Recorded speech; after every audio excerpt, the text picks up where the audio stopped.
How to efficiently remove air bubbles? Well, what are the air bubbles doing?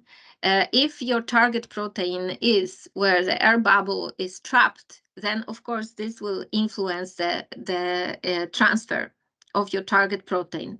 So you will get it less.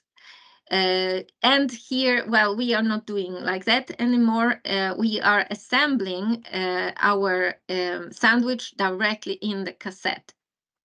So moving the sandwich can contribute to unsharp buns. So you should assemble the sandwich actually directly in the cassette. And sometimes we even add one more pad to make the sandwich sitting really tightly.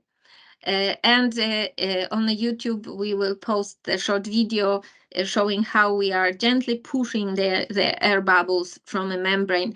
If they are at the top, at the very top, we don't bother. You should move the sandwich as little as possible, actually, and make sure that it's tightly sitting in your cassette.